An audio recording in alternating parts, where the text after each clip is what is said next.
4,97 kg. È il peso a fare la differenza in una gara di pesca al colpo. Vince il maestro di ami, canna e lenza che in 4 ore assicura al proprio cesto la quantità maggiore di abitanti del fiume.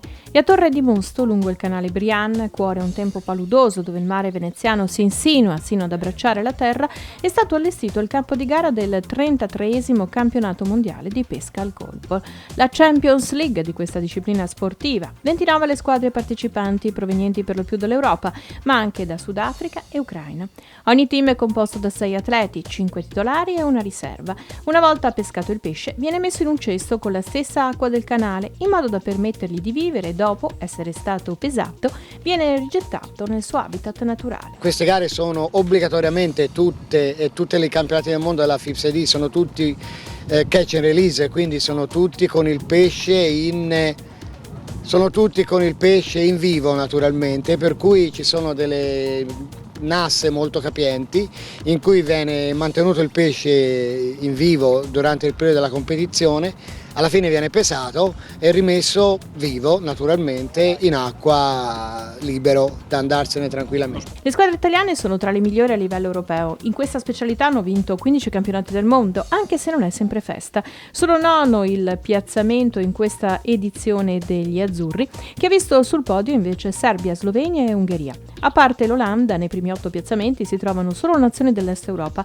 L'Occidente tradizionale sembra, come si suol dire, dormire e non pigliare pesci. Qui non c'è stata pesca, nella gara di pesca sicuramente bisogna sia il pesce. Qui c'è gente che hanno 3 persone che non hanno bollato, non hanno preso nessun pesce, in 3 ore il mio concorrente ha preso soltanto 3 pesci. E quindi c'è stata pochissima pesca. La pesca in vivo è la condizione essenziale per la federazione, che non partecipa alle manifestazioni organizzate nei paesi che non lo prevedono, come la Germania. Ogni atleta ha vicino a sé un giudice che controlla la pesca. Il mio ruolo è di segnare i pesci uno per uno man mano che vengono pescati.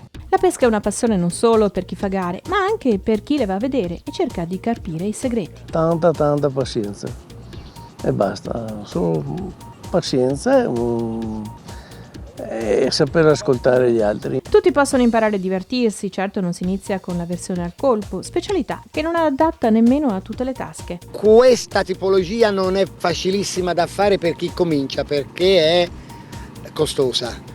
Cioè qui l'attrezzatura ha un costo non indifferente, ci sono delle canne di 13 metri in fibra di carbonio in altissimo modulo, fibra di carbonio, hanno dei prezzi che vanno dalle 3 alle 4 alle 5.000 euro anche, quindi qui l'attrezzatura al top è diverse decine di migliaia di euro.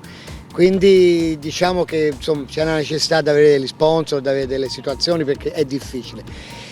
Ci sono altre discipline nella pesca, altre tipologie di pesca dove l'impegno finanziario è molto ma molto più ridotto, per cui per esempio c'è una categoria che si chiama feeder dove si pesca con una canna piccola che ha costi molto limitati rispetto a questi, allora è chiaramente più facile per chi comincia, per i giovani, per certe situazioni avere la possibilità di iniziare. È meticoloso e complesso l'allenamento preparatorio alla competizione. I pescatori sportivi studiano settimane prima l'acqua di gioco, valutando le condizioni idroclimatiche per scegliere le giuste canne, i giusti ami, le giuste tecniche. Chi vince ha capito più degli altri, cioè chi vince è più bravo degli altri, quindi perché non è la pescatina che uno piglia va a pescare magari a fortuna, qui è tutto preparato, predisposto, pensato, studiato, le esche, le canne, quindi c'è bisogno di una preparazione. Qui c'è gente che è già venuta dall'estero 3-4 volte negli ultimi 4-5 mesi per vedere il campo, per vedere come cambia, per vedere certe situazioni.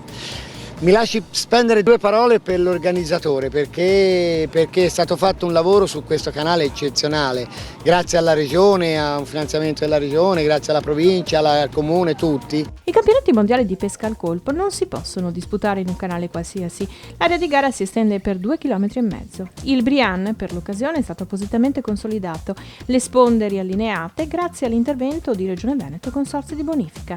Una gara sportiva di questo livello diventa un attrattore turistico per il territorio. Molto importante per il territorio, perché chiaramente una situazione di questo genere porta 200 o 300 agonisti che si portano dietro mogli, famiglie e che scoprono territori, quindi va bene per i ristoranti, per gli alberghi, per i villaggi, per tutta una serie di turismo, e questo è un campionato del mondo, ma questo vale anche per i campionati italiani o cose di questo genere. Posto spettacolare anche per l'acqua, per il posto dell'ambiente e di tutto.